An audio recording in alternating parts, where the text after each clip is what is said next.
Hola, gente. Muy buenas noches. And check it out. Here we are at the Guadalupe Cultural Arts Center at the Historic Guadalupe Theater. And of course, we are celebrating Guadalupe-thon 2022. And if you've been checking us out all day on Facebook or on YouTube, we've been at it all day, so we're a little tired. But check it out. This is our last live thing. We are going to concentrate today on the theater arts program. And then right after the theater arts program, when we finish here, we're going to go back to streaming our Conjunto Festival from last year.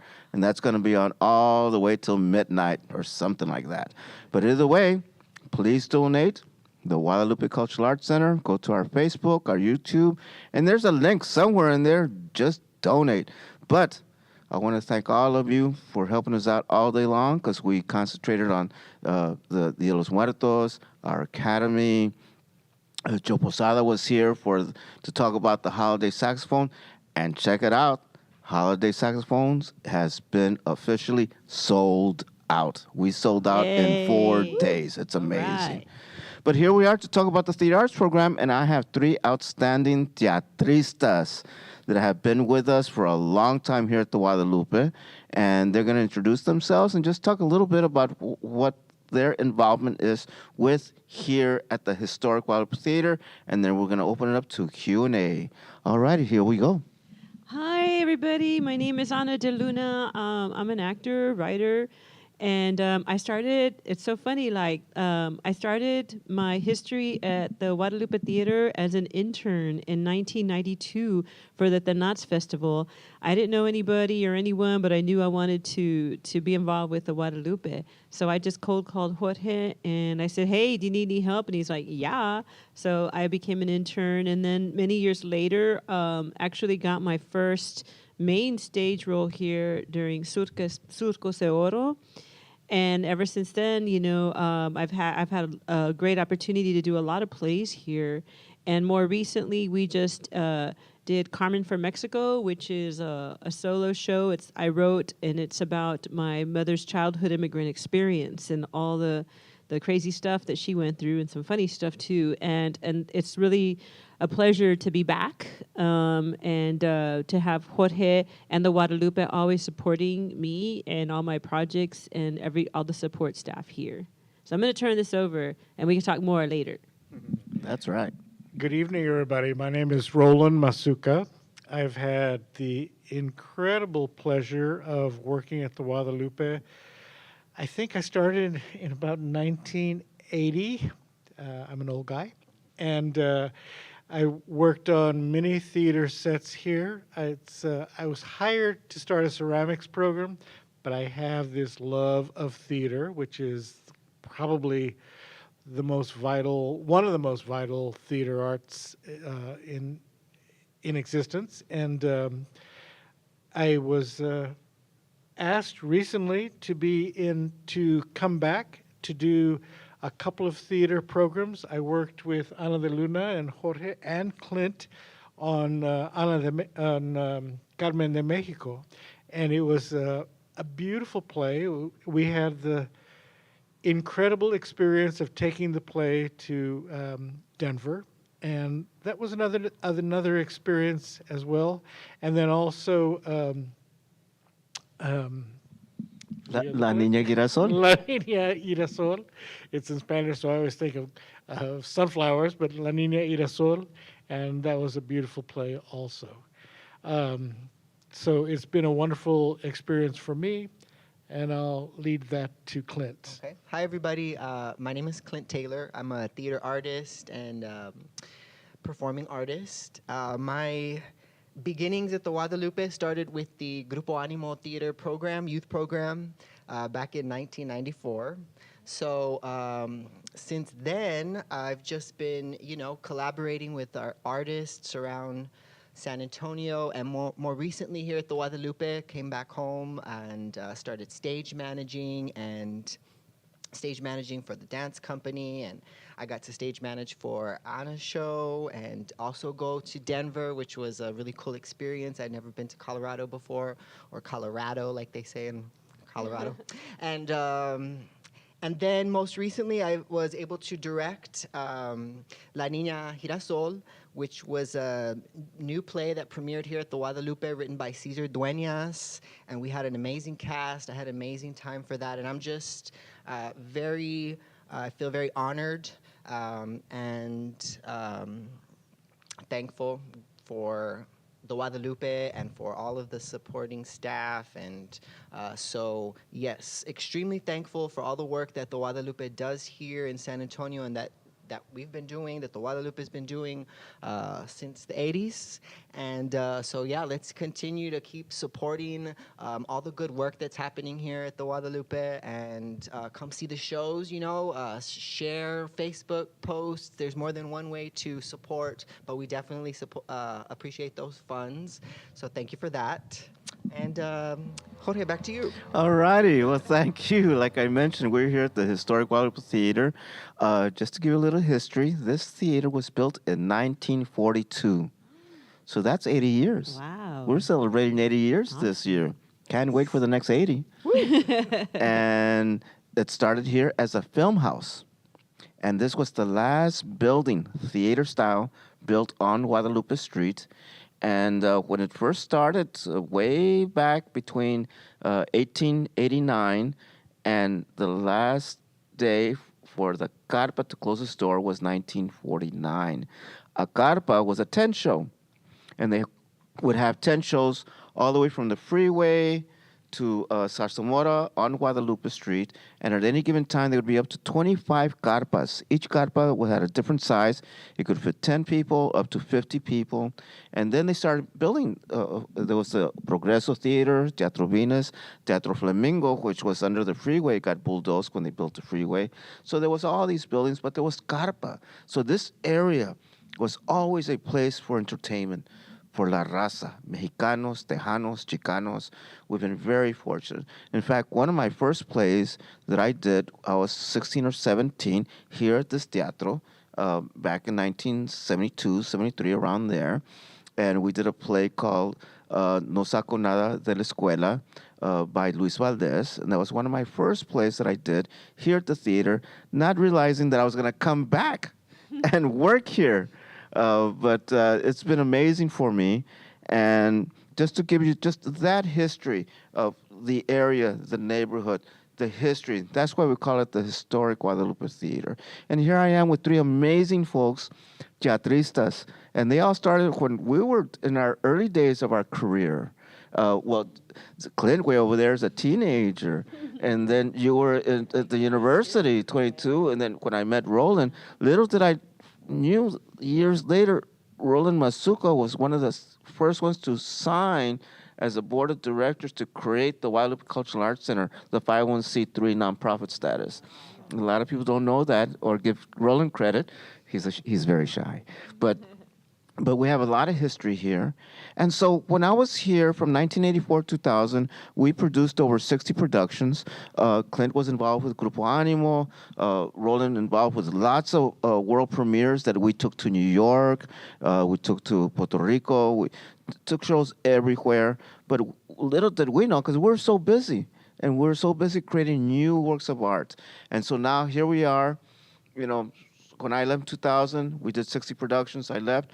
And then Christina Bailly brought me back 6 years ago, and we're slowly bringing the theater arts program back. I'm very excited.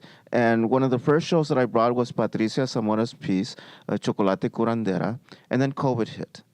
And then I was already getting ready with Anna's play. Anna had done a 20-minute piece of Carmen from Mexico. And when I saw that, you got to do that as a full-length production and premiere here at the Guadalupe. And, of course, she said yes. Of course. And so we brought it here. And then the show, like everybody's expressed, we took it on tour and took it to Denver. Big hit in Denver. And we did the show twice here. We ran it August of last year, and then again this summer, this past year, no, April. April. April. Yeah. And then we took it to Denver in May. And yeah. So we've been very excited by that. So now we're getting ready. What's next for the theater arts program? And that's why I invited my three Teatrista friends here to talk about what is next for us. Because we have all these ideas, we have lots of stories, and they all need to be brought from a story to a page as a script, from a script to a full production with a budget and full production values. So that takes a lot of effort. So my question to the three of you is, what is next for us here at the Guadalupe Cultural Arts Center in creating new works of art? Well, I know one thing I can speak on is we've been sort of already starting discussions for the next Grupo Animo youth camp, which will be this summer, or 2023, is right around the corner. And so we're already we'll be starting recruitment for the youth program Grupo Animo. So be looking for that on our website. I was just, like Jorge mentioned, this was my first year. I'm an alumni from Grupo Animo, but this was my first year coming and being an instructor for Grupo Animo, which was a really sort of full circle moment I was super excited about. And we had a big turnout for this last semester, or this last class that we did for Grupo Animo during the summer. So the youth is excited, our community is excited for what the Guadalupe has been up to, especially these past few years, 6 years that Christina and Jorge have been collaborating and bringing back some of our legendary artists that we love to watch, and looking for new artists, new playwrights. And so for sure we can look out for the Grupo Animo program, and I've been hearing people talk about different upcoming programs that are going to be coming up here. So I'm excited to see what new teatro we can see and sort of what programs we get into. Hear, hear, Clint, because that is so important. That is our future. I know so many people who went through that program, and they're all well-adjusted, talented, creative people. So I can't speak highly enough of efforts to reach our youth. There's so much talent in our community. We just need to nurture it. Yeah. Well, I forgot to mention, too, that I actually taught Grupo Animo for, I think, 1999 and 2000. And back then, we had probably like 20, 25 students involved. And we did some pretty big productions, and then like would go to Austin and do things. And I have to say, I remember like we had some pretty good private donors at that time who would come to a show and be like, how can I help? And they're like, oh, I remember one guy told, I want to support. And then I think he like wrote a check for like, I don't know, $15,000 or $20,000. And we're like, whoa, wow. And not that, you guys back home can write that big of a check. Maybe you can. But it helps because the Guadalupe does get, some support from the city and all the fundraisers they do.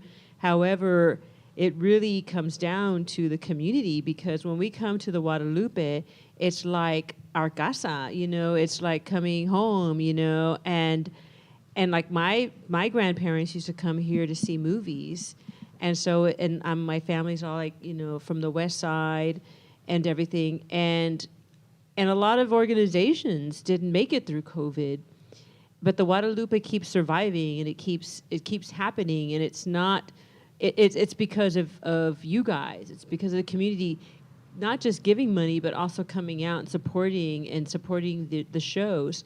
So I just like to tell, like, if anybody's watching this, especially like into theater, a theater artist or a theater goer, that when I would come to Jorge and I'd say, Jorge, I want to do like this play that I wrote, there was total support. And I couldn't have done all of that without, like I do stuff, I try to do things by myself, and it's very difficult. But to walk into a place that says, okay, maybe you can bring this to the table, and we're going to bring that, and then we're going to find this from somewhere else. And it would not have happened without the funding that they get here, and also for the people who came out to the production that, like, hey, kept the lights on, paid the bills, paid the security, paid the custodians, and everything. All of that stuff, matters. And so I think sometimes we can sort of sit on our laurels and think that the Guadalupe is just always going to be able to do all these things. But really, it comes down to your support. If you're there sitting there right now and you haven't given anything, that's okay, because sometimes that's how I am. I wait till the last minute, you know what I mean? But you can say, you know what, I think I got like an extra, $20, $50, $100, $1,000 or more. And we're happy to really use that for artists, for art. And so as far as what are we going to see, it's actually you tell us, because whatever you can give will help us bring more stuff, will help more artists like me come up and knock on, cold knock. I don't know anybody, don't have any connections, and say, hey, I've got this piece. Can you read this script, and can you help me workshop it or something? And that's where all the beautiful original stories from our comunidad comes from. And so please, even if it's just $5, that every little bit helps for every tiny thing that has to happen for these productions. All right, thank you. One of the programs that I started that I had not done for a long time was Readers Theater. And that was something that we started last year. We had 3 scripts. Those 3 scripts, and we had 3 directors. We had rehearsals. Clint brought me a script called La Niña Girasol, and he directed it. And we did a theater in the round for the reading. And then of those 3 scripts, I selected one, which was La Niña Girasol, that Clint directed this past summer, and was a big hit for us. And so we're going to continue that. So our next reading will be in February. So if you have a script, even if it's not finished, preferably we want non-produced scripts, brand new stuff. That way we'll do a reading, and then from the reading we'll select a play, and then we'll produce it. It's always in steps. It's always in a progress, a process. And so that's what we're going to continue. But we're also going to be bringing the teatro. This coming January, the 21st and 22nd, we are bringing Cara Mia Theater from Dallas, and they are going to be presenting Crystal City, 1969. Cool. And it's an original play that they wrote back in 2009. Big hit for Cara Mia Theater. In fact, they were listed in the theater communication group as one of the best plays in the country. And this was exciting for them. So they're bringing it back. They just opened this past weekend. It sold out. So we're bringing them here at the Teatro, at the Historic Guadalupe Theater, January 21st, 22nd, plus 2 matinees on the 19th and 20th. So for all you school instructors, drama instructors that want to bring the kids out here, because we're going to have pláticas, conversations with the actors, directors, writers, designers after each show. And we do these pláticas. And so we're bringing this group here in January. So that's the latest thing. And then we'll be recruiting for Grupo Animo all year. And that's going to be the whole month of June. And, of course, Clint and 2 other instructors are involved. So we have 3 instructors. And in 4 weeks, they talk, they research, and they create a play that they are in, and we present it here free to the public. So that continues. So we are continuing to create work. We are also as part of Teatro Salon, which creates new works, which is part of the theater arts program. But the theater arts program also presents shows like Mono Aguilar, who wrote a play 6 years ago, Chato's Bridge, premiered here at the Teatro Guadalupe, sold out. I mean, sold out. And this is before COVID, where we could bring a lot of chairs in, right? So it was sold out, and it takes place about... Writer, yeah. He's an amazing writer. And so we're presenting him in March, and hopefully the new work from the Readers Theater will be done in the summer. And so we're ongoing. So if you're out there and you have a script, send it to us. We are looking for non-produced plays. So that way they're brand new. Because that's what the Guadalupe is about, is to give opportunity to theater artists, dancers, musicians, technicians, designers. Everybody's involved. So it's not just the actors that are up on stage, but you're looking at all the production values. You're looking at designers, and you're looking at the publicists, you're looking at the printers, and it's a community, and that's what it comes down to. And so we want to finish it off with any final remarks here, any final comments or anything that I missed? I did want to mention, you talked about the Readers Theater and how, that we started with these, submitted plays. Jorge is looking for more plays, so submit those by February. And yes, we went on to, produce La Niña Girasol, written by Cesar Dueñas. But, when Jorge talks about, really showing support to artists and cultivating relationships and nurturing, the Guadalupe Theater is not very cliquey, they're super supportive. And so, other artists, they went on to produce their shows, but Patricia Zamora went on to produce her show at another theater. And so, Nicolas Valdez, who was the Grupo Animo instructor for many years with Maria Ibarra, all of these artists, that they don't just perform here. They are, seeds are planted within them here, and, they're also watered here, and then also given the space to grow here and around San Antonio and beyond. And so for me, I think that's super important to continue to support that setting, that environment, that energy. So I just want to say thank you to all, to everybody who supports the Guadalupe Cultural Arts Center and the programs and the staff. I want to say thank you to the staff and to Christina and to the magic of teatro. Thank you. And as an art administrator, I just want to say something about the cost of producing theater.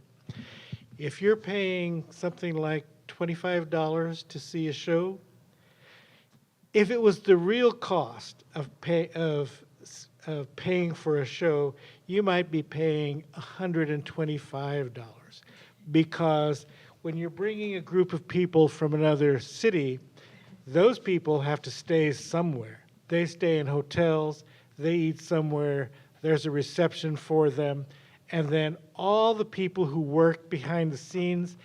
And if you didn't have a sound guy, if you didn't have the lighting technician, if you didn't have the janitor to clean up, everything would fall apart. Lisa. So it is very costly. All these things that we're doing have been supported by grants, and we're very thankful for that.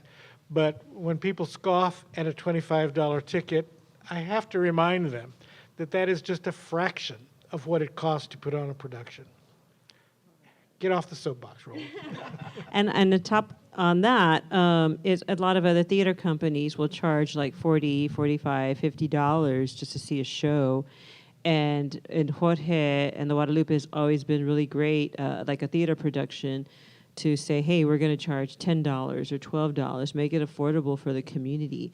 So if you want, to share your experiences, like when you come and you see our shows, to someone else, donate $12 right now, so someone else can come see this show, or $24 or something like that. Because at other theaters around town, they're kind of charging a lot, and a lot of people, I can't afford that, And so the Guadalupe makes it affordable, and then they have special discounts, especially for people who live in the zip code, always that thing, and so. So yeah, these things, art is amazing. But if I want to be professional and do the best job I can do, there needs to be some monetary support for everyone else to help me do that. And so anything you can give would be just amazing. So thank you so much for listening to us. Well, thank you. Thank you, the three of you, for joining me, and it's been wonderful.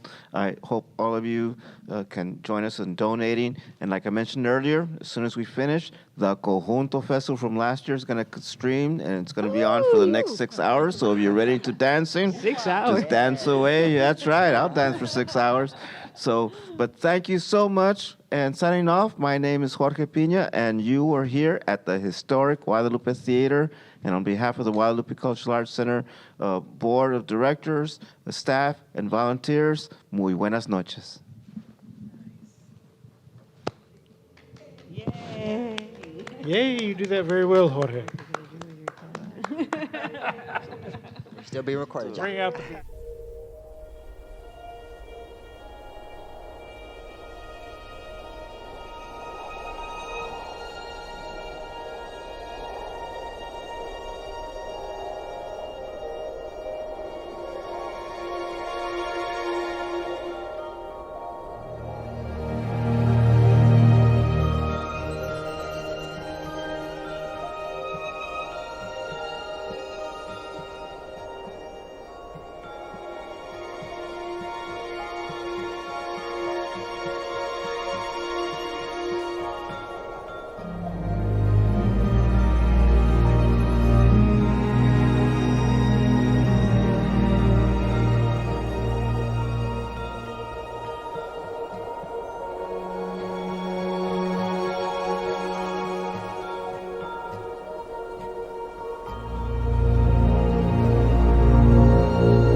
I always wanted to be in the marching band. I loved the bright green and gold uniforms and the shiny instruments. I was proud to be a jabalina. What about joining the army? I don't want to join the army. I want to go to college. The army will give you money for college, and books, and clothes. They're gonna send me to Vietnam. Are you afraid of getting suspended? Yeah, but I look at my little sister and I say to myself, no one's gonna hit her for speaking Spanish. I don't want my little sister to go through all that. This has to stop. You're very strong, Mijita. Estás bailando. The doctor said that you would die and never walk again. If you say you can do something, you will do it, Mijita. I believe in you, mi chiquita. Our top priority is to identify and expose the gringo. We will not try to assimilate into this gringo society in Texas. Some Mexicanos will become psychologically castrated. Others will resist and eliminate the gringo. Recant every speech you ever made, boy. Tell this tape recorder you didn't mean what you said at them rallies. We used to not even be able to go to school with Anglos. Now you're talking about walking out? Why can't I be a doctor? I'm smart. Right? How can our people be so asleep? So asleep! But you can't lose hope. Who needs hope? We've got the numbers. We can change Cristal overnight. What did you say? I hope you don't die before you turn 21, because you're too stupid to survive in this world. We need parents like you to go to the board meetings and speak up for the kids. It doesn't look like there's going to be much of anything. But the elections are coming up. And these kids are going to register more voters than this county has ever seen. Recuerda, Cristal, whose memory still burns among the ashes of our past. Raza, remember Crystal City, 1969. You keep your English.